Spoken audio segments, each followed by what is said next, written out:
The stars had been kind to humanity for 200 years. Since the day humans first reached beyond their small blue world and met the Velkoth traders near Jupiter, everything had changed. Humanity was no longer alone. They had joined the Galactic Concordat, a great alliance of 12 species who had promised to protect each other, trade with each other, and build a future together. Admiral Helena Vance stood on the bridge of the UNS Prometheus and watched the stars pass by. She was a tall woman with gray streaks in her dark hair and eyes that had seen too many battles. But today was not a day for fighting. Today was a day for celebration. The Concordat was gathering on the Kethari homeworld for a great summit. Leaders from all 12 species would meet, share food and drink, and talk about the future. Vance had served in the Joint Fleet for 30 years. She had fought beside Velkoth warriors and shared meals with Kethari diplomats. She trusted them. They were not just allies. They were friends. On the planet below, Ambassador David Chen prepared for the summit dinner. He was a patient man who had spent his life building bridges between species.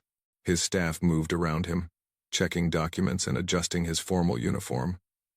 Tonight, he would present new proposals for trade routes that would bring prosperity to the outer colonies. The Velkoth delegation has arrived, his assistant reported. They seem eager to begin. Chen smiled. The Velkoth had been humanity's first friends among the stars. Their ambassador had personally welcomed Chen when he first took this position. If any species could be trusted completely, it was them. The dinner hall was magnificent. Crystal chandeliers hung from ceilings so high they disappeared into shadow. Tables were arranged in a great circle, with each species given a place of honor. Humans sat between the Velkoth and the Sithrani, surrounded by beings they had known for generations. The Kethari High Minister rose to speak. She was ancient even by her species' long-lived standards, her scaled skin pale with age. "Friends," she said, her voice carrying across the hall. "We gather tonight to celebrate 2 centuries of peace and cooperation. The Concordat has never been stronger." Chen applauded with the others.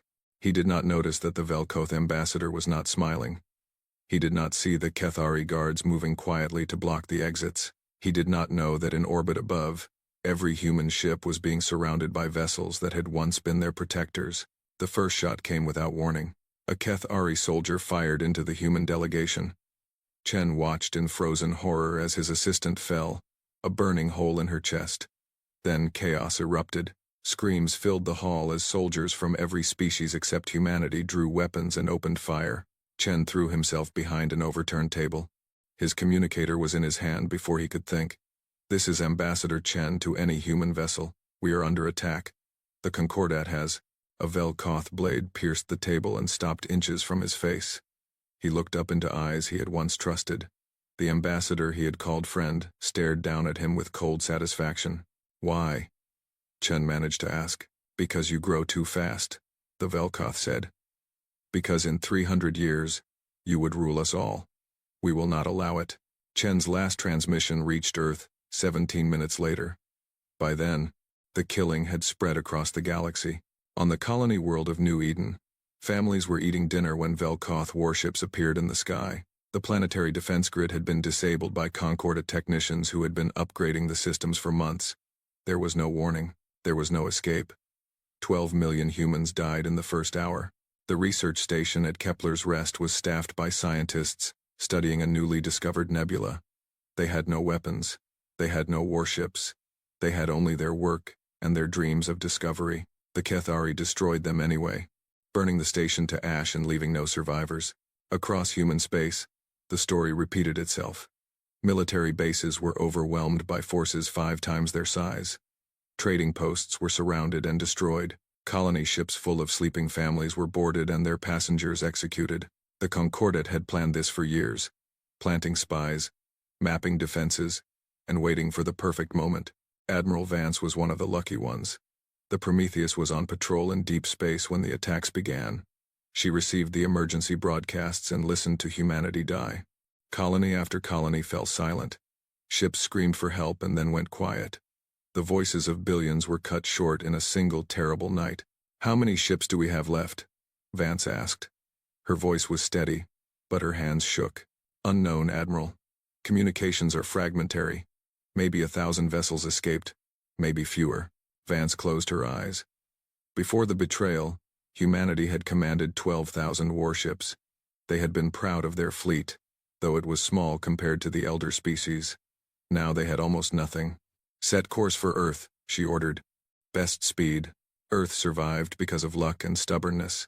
The orbital defense grid had been built by humans alone, without Concordat involvement. When enemy ships arrived to finish the genocide, they met resistance they did not expect. The battle lasted 3 days. Earth burned, but it did not fall. When Vance finally reached home, she found a world under siege. A ring of enemy ships surrounded the planet, content to wait while humanity starved. Refugees crowded every city. The skies were filled with smoke from the orbital bombardments. Children looked up at stars that had become enemies. The Concordat broadcast their justification across all frequencies. They claimed humanity was too aggressive, too ambitious, too dangerous. They said the attacks were necessary for galactic peace. They promised that if humanity surrendered, the killing would stop. Admiral Vance listened to their lies and felt something change inside her. The woman who had served alongside aliens for 30 years, who had believed in friendship between species, who had trusted in the promise of the Concordat, that woman died with the 4 billion humans who had been murdered. In her place stood something harder, something colder, something that would not rest until justice was done. She gathered the surviving commanders and looked at faces as broken as her own. "They think they've beaten us," she said. "They think we'll beg for mercy." She stood straighter, and her voice carried the weight of every human who would never speak again. "They are wrong. We will not surrender. We will not forget. And we will make them pay for every single life they took." The commanders stared at her. Some wept. Some nodded. All of them understood. The war for humanity's survival had begun. Number: the Ember Fleet. 6 months had passed since the betrayal. Earth was still surrounded. Every day, the enemy fleet watched and waited. Every day, humanity grew weaker. Admiral Vance walked through the refugee camps that had spread across what was once Central Park. Tents stretched as far as she could see. Children played in the mud between them, their laughter strange and hollow in a world that had lost so much. These were the survivors from the colonies, the ones who had managed to escape before the killing was complete. An old woman grabbed Vance's arm as she passed. "My grandson was on New Eden," she said. "Will you find out what happened to him?" Vance looked into her eyes and saw the same question she had heard 1,000 times. She could not tell this woman that New Eden was glass now, that nothing lived there anymore. Instead, she simply said, "We are keeping records of everyone we find." It was not a lie. It was not the truth either. The United Council met in an underground bunker beneath the ruins of New Geneva. The building above had been destroyed in the first attacks, but the bunker survived. Now it served as the heart of human resistance. 12 council members sat around a table covered with reports and maps. Their faces showed exhaustion and despair. For 6 months, they had done nothing but manage death, count the losses, ration the remaining food, watch the blockade grow tighter. "We must consider surrender," said Councillor Wei, his voice heavy with grief. "The Concordat has offered terms. If we accept, they will allow humanity to survive as a subject species. We would lose our freedom, but our children would live." "Would they?" asked Councillor Okafor. "Can we trust anything they say after what they did?" The argument continued, voices rising and falling like waves. Vance listened without speaking. She had been summoned to present a military assessment, but she knew the council expected her to confirm what they already believed. There was no hope. Surrender was the only option. Finally, they turned to her. "Admiral," said the council president, "please share your assessment." Vance stood. She touched a control, and a holographic display appeared above the table. It showed the remnants of humanity's fleet. "We have 847 combat-capable ships," she said. "Most are damaged. Ammunition is limited. Our shipyard capacity is reduced to 30%. The council members shifted in their seats. The numbers were worse than they had imagined. The Concordat maintains over 200,000 warships across their combined fleets. Vance continued. "By any reasonable calculation, we cannot win this war." Councillor Wei nodded. "Then you agree that surrender?" "I did not say that." The room went silent. Vance touched another control. The display changed, showing weapon systems the council had never seen before. Before the war, Our scientists developed several weapon technologies that were deemed too dangerous for use against fellow Concordat members. Singularity torpedoes that create small black holes. Cascade missiles that cause chain reactions in enemy reactor cores. The Helios array, which can focus stellar energy into a beam capable of destroying planets. Why were we never told about these? The president demanded. Because they violated the spirit of our alliance. Because using them would have made us monsters in the eyes of our friends. Vance's voice hardened.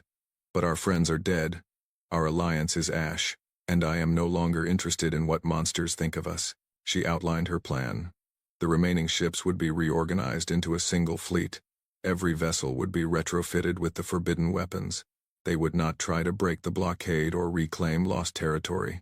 Instead, they would make the Concordat pay for every inch of space they held.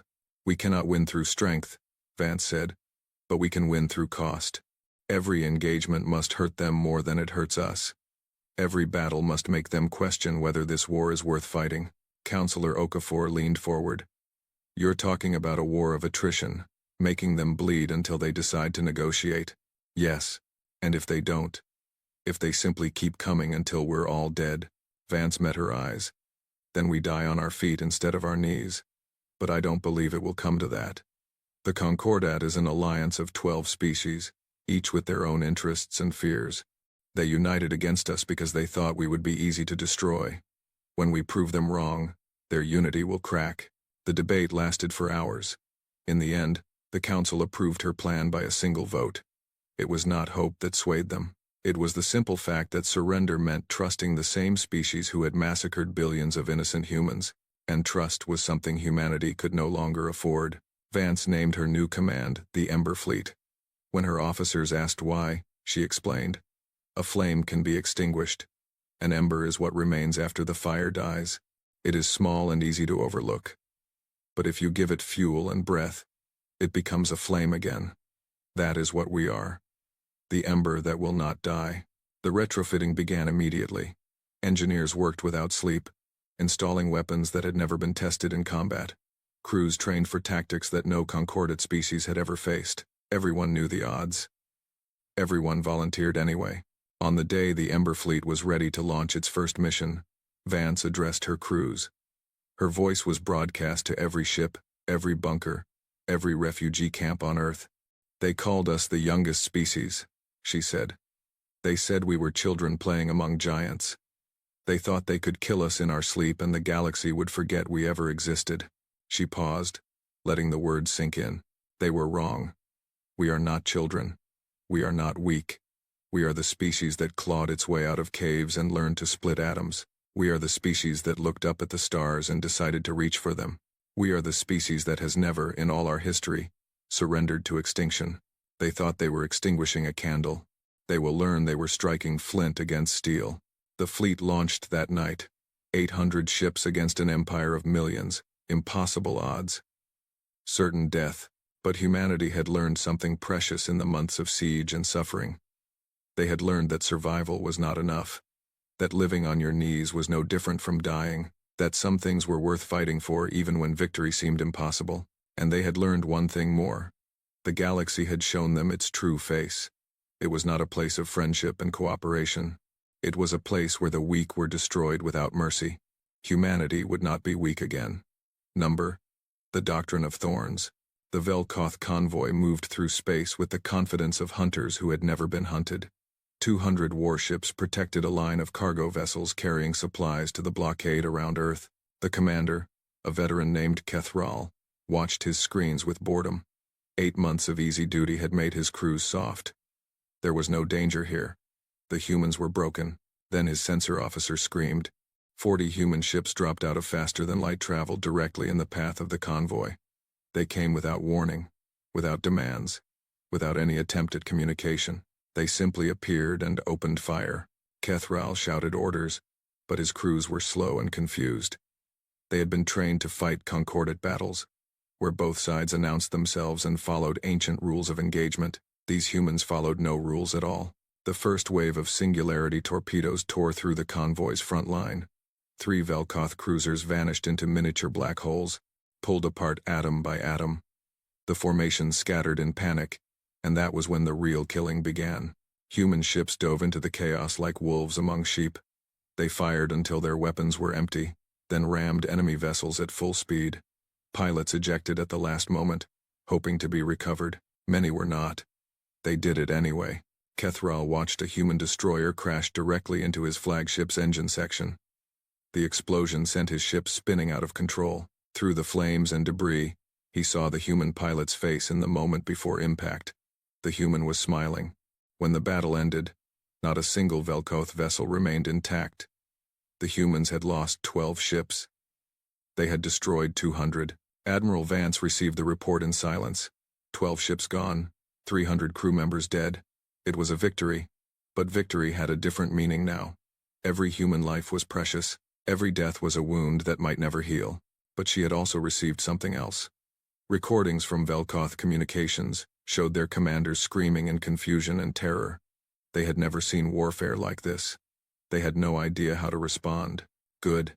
Vance called her officers together and presented what she named the Doctrine of Thorns. A thorn is small, she explained. It cannot kill a great beast, but enough thorns, driven deep enough, will make that beast bleed. Eventually it will weaken. Eventually, it will fall. The doctrine was simple. Humanity would not fight for territory or resources. They would fight to cause maximum pain with minimum cost. Every battle would be chosen carefully to hurt the enemy where they were weakest. Every engagement would demonstrate that destroying humanity would cost more than the Concordat was willing to pay. But the war would not be fought with weapons alone.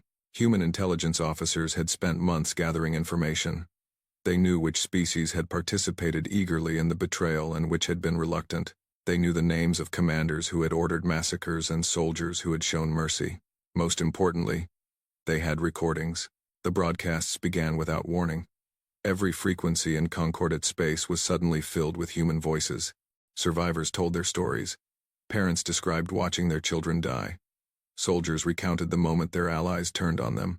And underneath it all, images played in an endless loop. Cities burning, bodies floating in space, the faces of 4 billion dead. The Concordat tried to jam the signals. But human communication technology had always been superior. For every frequency they blocked, 3 more opened. The stories spread from system to system. Impossible to stop. On the Sithrani homeworld, citizens gathered in public squares to watch the broadcasts. The Sithrani were a peaceful species who had joined the betrayal reluctantly, convinced by the Velkoth and Kethari that humanity was too dangerous to be allowed to grow. Now they saw what their alliance had truly done. Many wept. Some refused to believe. But the seed of doubt had been planted. The Concordat High Command responded with fury. They ordered a massive assault on the Earth blockade, determined to end the human threat once and for all. 1,500 warships gathered, the largest fleet assembled since the betrayal itself. Vance had been waiting for this. The Ember fleet struck not at the gathering fleet, but at the supply lines feeding it. Fuel depots were destroyed. Ammunition convoys were ambushed. Communication relays were sabotaged. By the time the Concordat Armada was ready to attack, they had lost a quarter of their supplies and had no idea where the next attack would come from. The assault on Earth went forward anyway. The Concordat commanders were too proud to retreat after gathering such a force. They expected the human defenders to fight a conventional battle, ship against ship, until they were overwhelmed. Instead, the humans let them come. The blockade fleet closed around Earth, preparing for the final assault. Then the hidden defenses activated. Weapon platforms that had been dormant for months suddenly came alive. Mines that had drifted silently through the debris field detonated in synchronized patterns, and the Ember fleet, which the Concordat believed was scattered and hiding, emerged from the shadow of the moon and attacked the enemy's rear. The battle lasted 6 hours. When it ended, 700 Concordat ships had been destroyed. The blockade was broken. For the first time since the betrayal, human cargo ships could leave Earth. They did not carry soldiers or weapons. They carried refugees. Millions of survivors fleeing to hidden colonies in uncharted space, places the Concordat did not know existed. Even if Earth fell tomorrow, humanity would survive somewhere. The Concordat High Command received the casualty reports in stunned silence. They had expected to lose ships in the attack, but nothing like this. The humans had fought like demons, accepting death rather than defeat. They had used weapons that violated every rule of civilized warfare. They had turned the very debris of the battle into weapons, ramming crippled ships into enemy formations. The Velkoth admiral who had commanded the assault was found dead in his quarters the next day. He had taken his own life rather than face the shame of his failure. Vance allowed herself one night to celebrate. Then she gathered her officers and began planning the next phase. "They know now that we will not surrender," she said. "They know that every attack will cost them more than they expect. But that is not enough. We must make them fear the very idea of fighting us." She looked at the map of Concordat space, studying the territories of species who had murdered her people. "It is time to bring the war to them." The officers nodded. There was no hesitation in their eyes. The humans who had once sought friendship among the stars had been transformed by fire and blood into something new, something harder, something that would not rest until the galaxy understood the price of betrayal. The doctrine of thorns had drawn first blood. Now it would draw more. The long war. 3 years had passed since the betrayal. The war that was supposed to last weeks had become something else entirely. Something the Concordat had never expected. Something they were beginning to fear. Admiral Vance stood in the command center of Thornwood Station, hidden deep within an asteroid field that no Concordat map had ever recorded. Around her, holographic displays showed the current state of the war. Red markers indicated enemy positions. Blue markers showed human forces. There were far more red than blue. But the balance had changed. The Ember fleet had grown to 2,000 ships. Some were rebuilt from wreckage. Others were captured from the enemy, their systems modified to serve new masters. A few had been constructed in hidden shipyards, built by workers who labored without rest because they knew every ship meant another chance for humanity to survive. But ships were only part of the story. Across Concordat space, billions of humans remained trapped behind enemy lines. They were supposed to be slaves or corpses. Instead, they had become an army. Every world with a human population was now a battlefield. Factories exploded without warning. Supply convoys vanished. Concordat officials were found dead in their beds, killed by servants they had never suspected. The insurgency had no central command. It did not need one. Every human knew what had been done to their people. Every human knew what they had to do. On Velkoth Prime, a human maintenance worker named Sarah Chen had spent 2 years gaining the trust of her overseers. She smiled at their jokes. She worked hard and never complained. She memorized every security code and patrol schedule they carelessly mentioned in front of her. Then, one night, she walked into the Planetary Defense Command Center and uploaded a virus that disabled every shield generator on the continent. By the time the Velkoth realized what had happened, 3 human cruisers had appeared in orbit and destroyed the military installations below. Sarah did not survive the escape attempt. She died knowing she had hurt the species that murdered her family. There were thousands of stories like hers. Humans who sacrificed everything for a moment of revenge. The Concordat had expected broken slaves. They found enemies in every shadow. The political situation had changed as well. The Sithrani collective, haunted by the broadcasts of human suffering, had withdrawn from the war entirely. Their government faced riots whenever they tried to support the Concordat.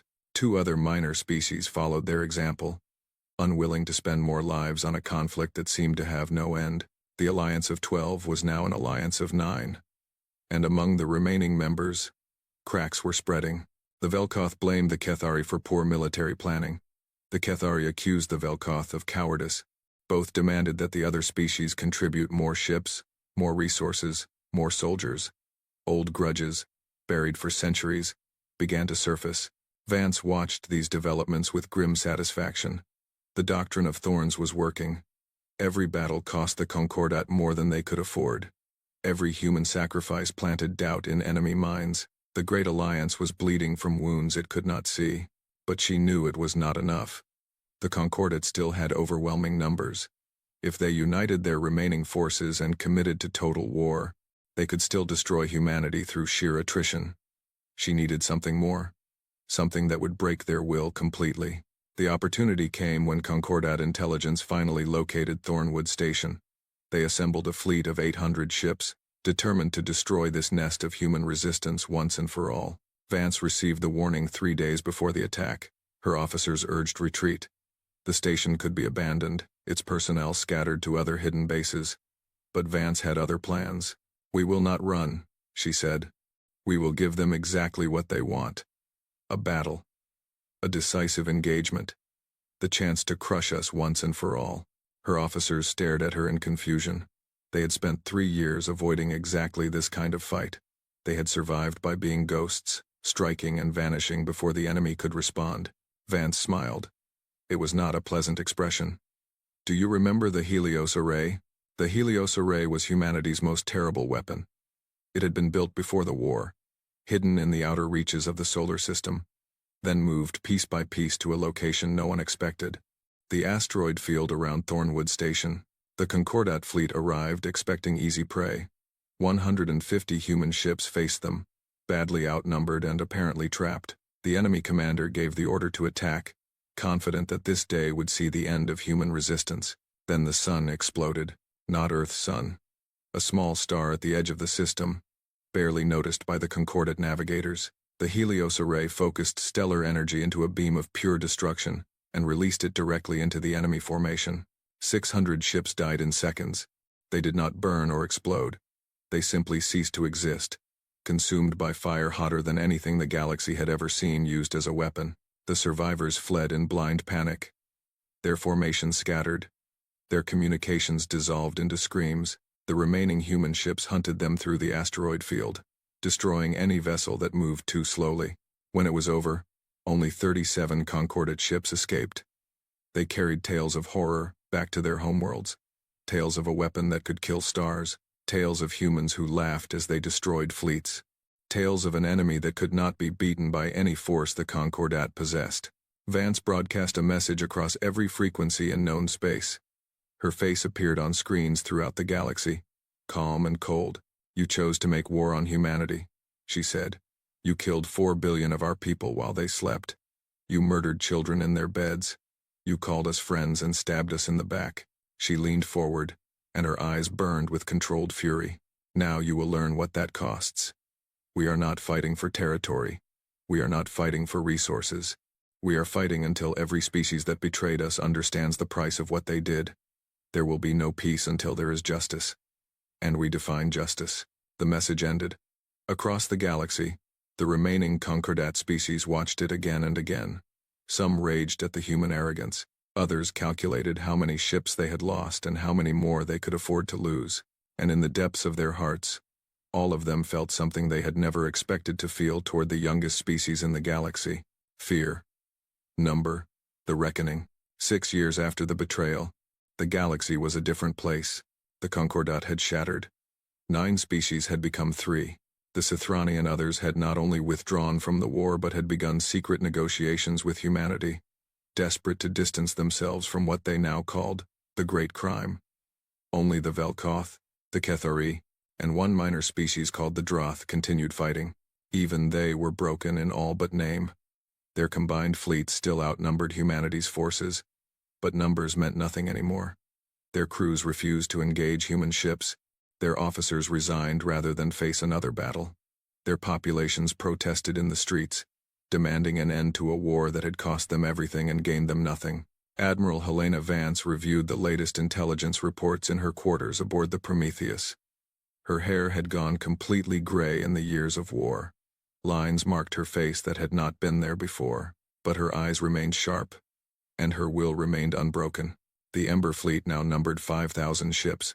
More importantly, humanity had reclaimed 6 of its lost colony worlds and established new settlements in territories the Concordat had never explored.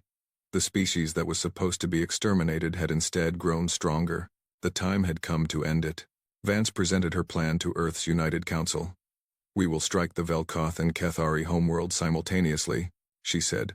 Not to destroy them, not to murder their civilians as they murdered ours. We will demonstrate that we could erase them from existence if we chose. Then we will offer them a simple choice: surrender unconditionally, or watch their worlds burn. Councillor Okafor, now president of the council, studied the plan in silence. She remembered the debate 6 years ago, when humanity had been sieged and broken. She remembered voting for Vance's desperate strategy because the alternative was slavery or death. She never imagined it would lead here. You're certain we can do this? She asked. Yes. Their defenses have been bled dry. Their people are exhausted. They have nothing left to fight with except pride. Vance's voice softened slightly. And pride is not enough against an enemy who has nothing left to lose. The council approved the plan unanimously. The Ember Fleet divided into two forces. Half moved toward Velkoth Prime under Vance's direct command. The other half approached the Kethari homeworld, led by Admiral James Okonkwo, who had risen from refugee to fleet commander during the Long War. The Velkoth detected the approaching fleet 3 days before it arrived. They scrambled every ship they had left, pulling vessels from patrol routes and supply convoys across their space. By the time the humans arrived, nearly 400 warships waited in orbit around their homeworld. Vance studied the enemy formation, without emotion. 400 ships. 6 years ago, that would have been a terrifying force. Now it was simply an obstacle. "Open a channel to the Velkoth High Command," she ordered. The face that appeared on her screen was familiar. High Commander Velthos, the military leader who had overseen the Betrayal's planning, the one who had convinced the other species that humanity could be destroyed quickly and cleanly. He looked older now, his scales dull with stress. "Admiral Vance," he said, his voice carefully controlled. "You have made your point. Let us discuss terms for ending this conflict." "There is nothing to discuss," Vance replied. "Your orbital defenses will be destroyed in 6 hours. Your military will surrender unconditionally. Your leaders will stand trial for the murder of 4 billion humans. These are not requests. They are facts." Velthos stiffened. "You cannot dictate terms to the Velkoth Dominion. We are an ancient and proud people. We will not submit to what? The species you tried to exterminate?" Vance leaned forward. "You had your chance to treat us as equals. You chose instead to slaughter us in our sleep. Now you will learn what happens to those who make that choice." She cut the transmission. The battle began an hour later. The Velkoth fought with the desperation of those who know they are doomed. Their ships threw themselves at the human formation, hoping to inflict enough damage to force a retreat. It was not enough. Human weapons tore through their defenses. Singularity torpedoes swallowed cruisers whole. Cascade missiles turned dreadnoughts into expanding clouds of debris. And behind it all, visible to everyone on Velkoth Prime, the Helios array powered up. The Velkoth population watched the sky and saw their end approaching.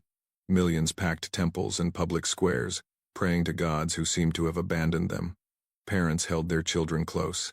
Elders closed their eyes and waited. Then the human ships stopped firing. They formed a perimeter around the planet and waited. No weapons discharged. No threats were broadcast. They simply held position, demonstrating their absolute power while choosing not to use it. On Velkoth Prime, something changed. The population had expected death. They had been prepared for death. Instead, they received something far more devastating to their pride. Mercy. Not the mercy of equals.